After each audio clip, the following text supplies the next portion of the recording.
அந்த லிரிக்ஸ்ல என்ன ஒரு புதுமானன்னா ஒரு கனவு பாட்டு மாதிரி இருக்கும். அதாவது இந்த மாதிரி எனக்கு தீவு வேணும், பாலிடிக்ஸ் வேணாம், பறவைகளுக்கு வந்து பாஸ்போர்ட்லாம் தேவையில்லைன்ற மாதிரி லிரிக்ஸ் வரும். உச்சியில் நான் வாழ்ந்தால் என் முதுமை ஆனந்தம், நீ இன்னொரு பிறவி என்னை பெற்றால் இன்னும் ஆனந்தம், பனி கொட்டும் மாதத்தில் உன் வெப்பம் ஆனந்தம், என் காது வரைக்கும் கம்பளி பூத்தும் கருணை ஆனந்தம். வாழ்வே பேரானந்தம் வாழ்வே அந்த பேரானந்தம். மாதிரி இருக்கும்.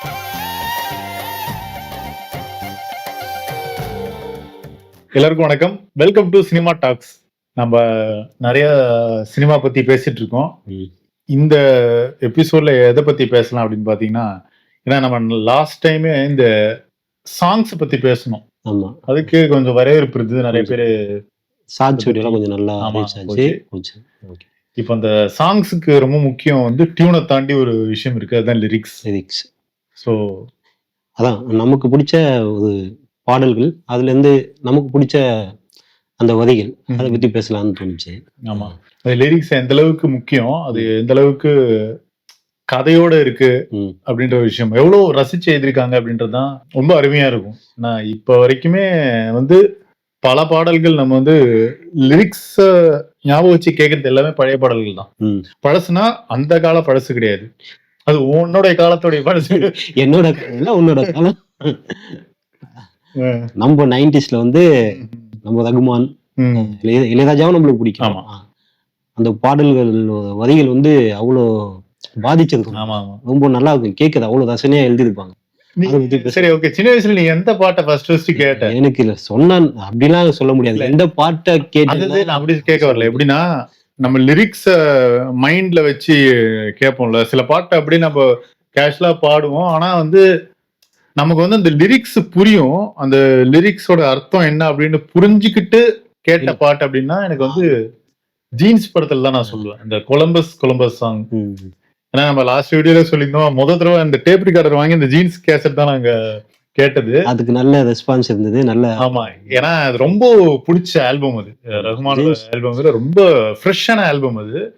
அதுல வந்து ஸ்டார்டிங்லயே ஒரு 6 சாங் படத்துல, அதுல ஃபர்ஸ்ட் சாங்கோடைய லிரிக்ஸே வந்து ஒரு மாதிரி ஹிட்டா சூப்பரா பண்ணிருப்பாரு. ஏன்னா 5 நாள் நான் உழைக்கிறேன், 2 நாள் எனக்கு லீவ் வேணும், அதுதான் கான்செப்ட். அதை வச்சு அந்த அமெரிக்கால இருக்கிறதால எனக்கு இந்த மாதிரி தீவு வேணும்னு கேட்பாங்க.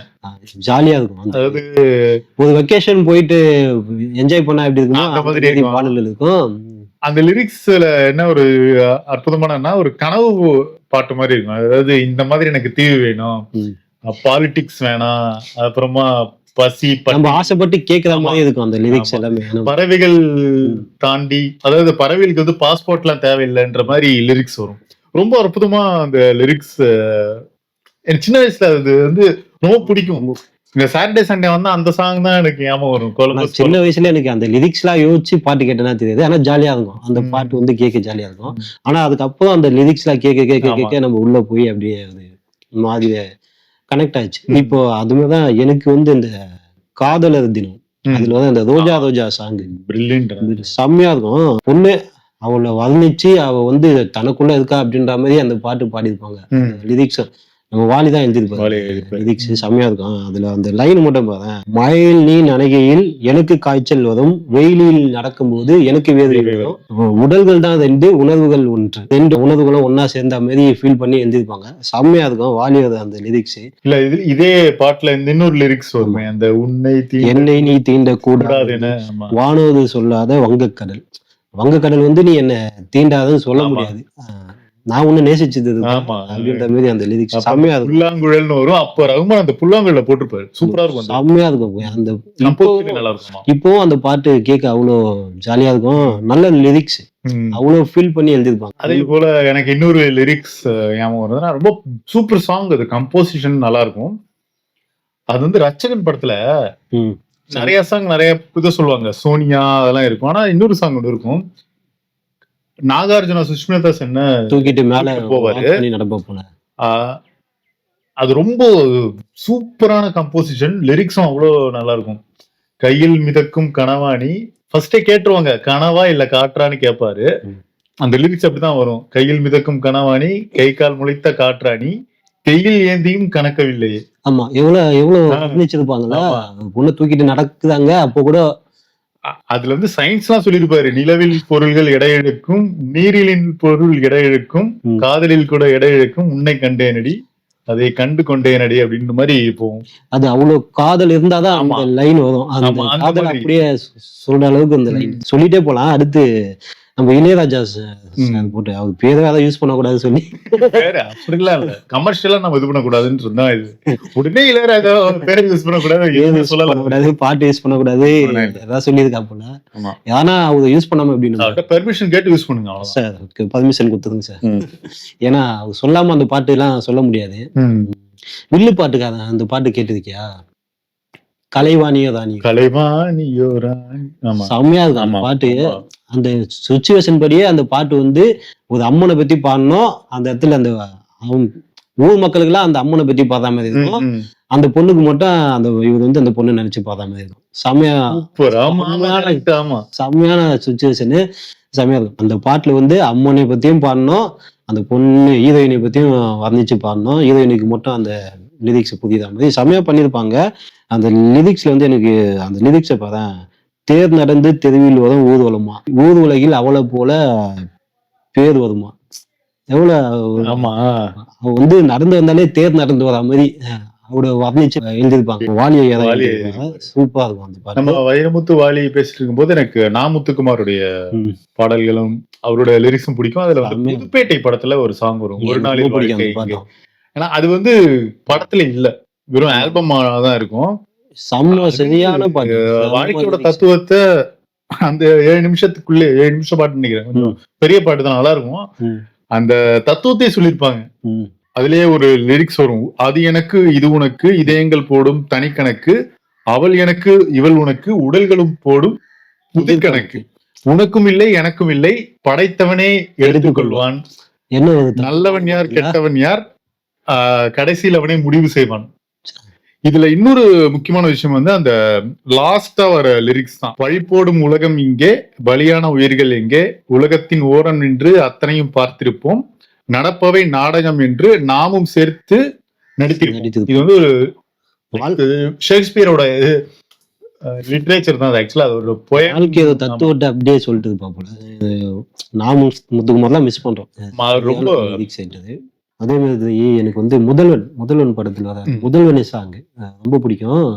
அது வந்து அந்த எப்படி அவர் வந்து முதல்வர் ஆயிடுவாரு, அவர் காதலியை பார்க்க நேரமே ஒதுக்க மாட்டா போல அந்த பொண்ணு நினைச்சு பாட்டு எழுதும். ஒரு அரசாங்கம் எப்படி அது மாதிரி வரும். அதுல பாத லிரிக்ஸ் பாரு, உலகம் வாய நிதி ஒதுக்கி என் உயிர் வாய மதி ஒதுக்கு. அதுக்கு அவர் சொல்லுவாதான், அரசன் வாய விதி இருக்கு அதற்கு நீதான் விதி விலக்கு. செம்மையான லைன்ல வந்து இந்த ஒருமை எப்படிப்பட்ட வரிகள் மீம்ஸ் எல்லாம் போட்டிருக்கோம். அந்த மாதிரி வரிகள் தான் நம்ம சொல்றது எல்லாமே. நம்ம வைரமுத்து தான் எழுதிருப்போம். ஆமா, வைரமுத்துவோட சாங்கு. அதே மாதிரி நான் வைரமுத்து நம்ம வாலி முத்துக்கம் பேசும்போது இன்னும் கொஞ்சம் பின்னாடி போலான்னு பாக்குறேன். எனக்கு நான் அதாவது லேட் 80sலயே கண்ணதாசன் லிரிக்ஸ்ல நிறைய வந்திருக்கும், இளையராஜா மியூசிக்லயே. ஈவன் கண்ணதாசனுடைய கடைசி பாட்டு வந்து இளையராஜா மியூசிக் தான் வந்துச்சு, அது 3ஆம் பேரு. ஆனா அதை விட எனக்கு வந்து முள்ளு மலரும்ல ஒரு சாங் வரும், செந்தாழம் பூ. அதுல வந்து ரொம்ப பயங்கரமா கவித்துவமா எழுதிருப்பாரு. எப்படின்னா கம்பேர் பண்ணி, இதுல வளைந்து நெளிந்து போகும் பாதை, மங்கை மோக கூந்தலோ, மயங்கி மயங்கி செல்லும் வெள்ளம், பருவனான ஊடலோ, ஆலங்கொடி மேலே கிளி தேன் கனிகளை தேடுது, ஆசை குயில் பாஷையின்றி ராகம் என்ன பாடுது, காடுகள் மலைகள் தேவன் கலைகள். இதை விட ஒரு இயற்கையும் அந்த பெண்ணைய பக்கத்துல வர வச்சு எவ்வளவு கம்பேர் பண்ணி எழுதிருப்பாரு. அது வந்து ரொம்ப நல்லா இருக்கும். அதுவும் அந்த ரோட்ல வளைஞ்சு நெளிஞ்சுதான் அவங்க டிராவலே பண்ணுவாங்க. அது இயற்கையா சேர்த்து கம்பேர் பண்ணி எழுதி. அதுல இன்னொரு இது வரும், ஆக்சுவலா அவங்க டிராவல் பண்றது மலையோட தானே. அதுல லிரிக்ஸ் எழுதியிருக்காங்க, பள்ளம் சிலர் உள்ளம் என ஏன் படைத்தான் ஆண்டவன், பட்டம் பெற தேடுகின்றேன் எங்கே அந்த நாயகன், மலையின் காட்சி இறைவனாட்சி, நம்ம ஏன் ஏற்றத்தாழ்வோட இருக்கோன்றது மாதிரி வந்து. ஆமா, அதுல இன்னொரு இதுவும் வரும், இளைய பருவம் மலையில் வந்தால் ஏகம் சொர்க்க சிந்தனை, இதழை வருடும் பனியின் காற்று கம்பன் செய்த வர்ணனை, ஓடை தரும் வாடை காற்று வான் உலகை காட்டுது, உள்ளே வரும் வெள்ளம் ஒன்று எங்கோ என்னை கூட்டுது, மறவேன் மறவேன் அற்புத காட்சி. அவர் அந்த இயற்கைய இந்த அளவுக்கு என்னால மறக்கவே முடியாதுன்ற மாதிரி சரியான அவர் அதை சொல்லியிருக்காரு. சோ கண்ணதாசன் லிரிக்ஸ் இது வந்து. இந்தியன் 1 அதுல வந்து பச்சை கிளி. இந்தியன் 2 கிடையாது, இந்தியன் 1. சரி வேணா. இந்தியன் 1ல வந்து அந்த பச்சை கிளிகள் தோணுது அந்த பாட்டு ரொம்ப பிடிக்கும். அது வந்து என்னன்னா, நம்ம இந்த பூமியே வந்து ஒரு சொர்க்கம் அப்படின்ற மாதிரி வர்ணிச்சு எழுதியிருப்பாங்க. இந்த பூமியில் வாழ்றதே அவ்வளோ சந்தோஷமான வாழ்க்கை. அந்த மாதிரி எல்லா சொர்க்கத்துக்கு போனோம் இறந்துட்டு அப்படின்னு சொல்லுவாங்க. ஆனா இந்த பூமியே நம்ம வாழ்றதே சொர்க்கம் தான் அப்படின்ற மாதிரி வர்ணனை சொல்லியிருப்பாங்க. செம்மையா இருக்கும். அது பார்த்தா இல்ல, சின்னஞ்சிறு கூட்டுக்குள்ள சொர்க்கம் இருக்கு, அதுல சின்ன சின்ன அன்பில் தானே ஜீவன் இருக்கு, பட்டாம்பூச்சி கூட்டத்துக்கு பட்டா இருக்கு, அத பாசம் போதும் கண்ணே காசு பணம் என்னத்துக்கு, என்ன மாதிரியான லிரிக்ஸ்ல. அதே பாட்டுல இன்னும் லிரிக்ஸ் இருக்கும். அது பார்த்தா, உன் மூச்சில் நான் வாழ்ந்தால் என் முதுமை ஆனந்தம், நீ இன்னொரு பிறவி என்னை பெற்றால் இன்னும் ஆனந்தம், பனி கொட்டும் மாதத்தில் உன் வெப்பம் ஆனந்தம், என் காது வரைக்கும் கம்பளி பூத்தும் கருணை ஆனந்தம். பேரானந்தம். முதுமையிலே ஒரு ஆனந்தம் இருக்கு அப்படின்றது ஒரு ஃபீல் பண்ணி எழுதிருப்பாங்க. நல்லா இருக்கும். நான் ரொம்ப ரொம்ப ஃபீல் பண்றேன்னு நினைக்கிறேன். நான் கொஞ்சம் அப்படியே பெப்பியா போலாம் அப்படின்னு நான் கொலம்பஸ்ல இருந்து ஆரம்பிச்சு லாஸ்டா இப்ப இதுல முடிக்கிறேன். இது ஒரு ஏஆர் ரஹ்மான் சாங் தான். ஆனா வந்து இப்ப எழுதிருக்கிறது வாலி. பெப்பியான சாங்கு ட்ரெண்டுக்கு ஏத்த மாதிரி எழுதணும்னா கன்ஃபார்மா இளைஞர் வாலியால தான் முடியும். அதுல வந்து மிஸ்டர் ரோமியோன்னு ஒரு படம், அதுல வந்து படம் அந்த அளவுக்கு இருக்காது, எல்லாமே பாட்டு நல்லா இருக்கும். அதுல வந்து மோனோலிசான்னு ஒரு சாங். அந்த டைம்ல என்னென்ன வேர்ட் எல்லாம் ட்ரெண்டா இருந்ததோ அதை வச்சு ஒரு சாங் போட்டிருப்பாரு. இதுல பாத்தனா, அட்லாண்டா ஒலிம்பிக்ஸ் தான் முடிந்தால் என்ன, அன்பே நம் லவ் கேம் முடியாதம்மா, சார்லஸும் டயானாவும் பிரிந்தால் என்ன, நாளை நம் லவ் எதுவும் பிரியாதம்மா, நீ போதும் நான் வாழ உற்சாகமா, அந்த ஹார்லிக்ஸும் காம்ப்ளானும் வேண்டாம் அம்மான்னு எழுதியிருப்பாரு. அதே மாதிரி இந்த விம்பிள்டன் போல் என்ற நெஞ்சில் வந்து நித்தம் விளையாடிடும் சின்ன டென்னிஸ் பந்து.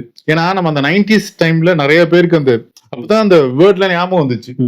சார்லஸ் டயானா அப்ப ட்ரெண்டிங்ல இருந்தாங்க, விம்பிள்டன் பார்க்க ஆரம்பிச்சாங்க நிறைய பேர், ஒரு ஜெனரேஷனு. அதே மாதிரி ஜுராசிக் பார்க் வந்த சமயம் ஸ்டீஃபன் ஸ்பீல்பர்க் பத்தி பேச ஆரம்பிச்சாங்க. அதுல சொல்லிருப்பாரு, ஸ்பீல்பர்க் படம் போல உன்னை பார்க்கிறேன், டிஸ்னிலண்ட் நீ என்று உடல் வேர்க்கிறேன், பீத்தோவன் இசை போல சிரிக்கின்றதே, பெண்குயின் பறவை போல பறக்கின்றதே, காதல் கிரிக்கெட்டிலே பவுலிங் நீ போடடி, அந்த டெண்டுல்கர் போல் சிக்ஸர் அடிப்பேன் அடி, வாடி வாடி எந்தன் கிளாக்ஸோ பேபி, என்னை நீங்கி போனால் ஏறும் எந்தன் பிபி. ஒரே இதுல கொக்கோ கோலா இத மாதிரி இந்த பிராண்ட வச்சு ஒரு லிரிக்ஸ். எவ்வளவு சரியான லிரிக்ஸ்ல இருக்கும். அவ்வளவு ட்ரெண்டிங்கா அங்க இருக்கிறத நோட் பண்ணி எழுதிருக்காங்க. தேவாசா அது பொற்காலத்துல அந்த தஞ்சாவூர் மண் எடுத்து எனக்கு ரொம்ப பிடிக்கும் அந்த பாட்டு. இப்ப இருக்க ஜென்சி கிட்ட எல்லாம் பிடிக்குமான்னு தெரியல, எனக்கு ரொம்ப பிடிக்கும் அந்த பாட்டு. அவ்வளவு லிரிக்ஸ் அவ்வளவு சூப்பரா இருக்கும். அதுதான் மூக்கு செஞ்சு மண் எடுத்து மூணாவது, 10 கண்ணு செஞ்ச மண் எடுத்த பொண்ணூது, காது செய்ய மண் எடுத்த மேலூது, அப்படியே போயிட்டே இருக்கும்.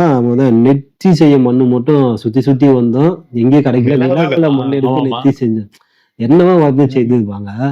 வைரமுத்து தான் எழுதியிருப்பாரு இந்த பாட்டும். பாட்டை ஆக்சுவலா சிங்கப்பூருடைய முன்னாள் ஜனாதிபதி SR நாதன், அவர் தமிழன், அவரோட லாஸ்ட் ரிச்சுவல் பண்ணும்போது இந்த சாங் பிளே பண்ணாங்க. அவர் சொல்லியிருக்காரு, நான் லாஸ்ட் என்னோட கடைசி இந்த பாட்டை பிளே பண்ணுங்க. We shall now play a particular Tamil song that the late Mr. SR Nathan liked. The song is entitled Tanjavaru Man Edutu. Mr. Nathan saw that as a metaphor of how the various races and heritage that came to our shores were combined to create the Singapore we know. Thanjavur மண்ணை எடுத்து தாமிரபரணி தண்ணிய விட்டு. சரியான lyrics. அதான் lyrics அப்படி இருக்கும். அந்த மாதிரி சுத்தி சுத்தி வந்து எங்கேயும் மண்ணு கிடைக்கல, நிலாவிலே மண் எடுத்து நெத்தி செஞ்சுன்றது என்னமோ வதியில எவ்வளவு ஃபீல் பண்ணுவோம். இதெல்லாம் பார்த்தா இந்த பாட்டுலாம் வந்து இந்த கதை நம்ம சுச்சுவேஷன் சொல்லி அந்த லிரிக்ஸ் மாதிரி இருக்கு. நம்ம இப்போ சொல்ற நம்மளே சுச்சுவேஷன் சொன்ன மாதிரி தான் இருக்கு அந்த பாட்டை விவரிக்க மாதிரி. அதுதான் இந்த பாடல் பத்தி பேசணும்னு தோணுச்சு. கண்டிப்பா இது வந்து சும்மா ஒரு நார்மலா தான் பேசியிருக்கோம், ஆனா பெருசா இன்னும் டீப்பாலாம் நிறைய பேசல. டீகோல்லாம் பண்ணி ரெஸ்பான்ஸ் வர்றதை பொறுத்து அடுத்தடுத்து பண்ணுவோம். ஏதோ எங்களுக்கு பிடிச்ச ஒரு 5 பாட்டை பத்தி பேசிருக்கோம். அவங்க ரெஸ்பாண்ட் பண்ணதுக்கு அப்புறமா நம்ம ஆடியன்ஸோடய டிஸ்கஸ் பண்ணலாம். ஒரு ஃபோரம் கிரியேட் ஆகும், ஒரு நல்ல ஹெல்த்தியான டிஸ்கஷன் வரும் ம். இந்த லிரிக்ஸ் பத்தி. ஏன்னா அது வேணும். ஏன்னா ம். அந்த அளவுக்கு லிரிக்ஸ் எழுதிருக்காங்க. சோ அது வந்து ஒரு நல்ல ஒரு ரிசர்ச் மாதிரி நம்ம பண்ணலாம் அந்த லிரிக்ஸ் வச்சு. லிரிக்ஸுக்கு ரொம்ப முக்கியத்துவம் கொடுக்கணும்னு நினைக்கிறேன் நான். ம். இப்போ வர பாடல்களும் நம்ம இது மாதிரி பேசணும்னா வர பாடல்கள் ஏதாவது லிரிக்ஸுக்கு முக்கியத்துவம் கொடுக்க வாய்ப்பு இருக்கும். நம்புவோம் நம்புவோம். நம்புவோம். சரி, உங்களுக்கும் பிடிச்ச பாடல்களை பாடல்கள். லிரிக்ஸை கமெண்ட்ல கமெண்ட் பண்ணுங்க. நன்றி. நன்றி.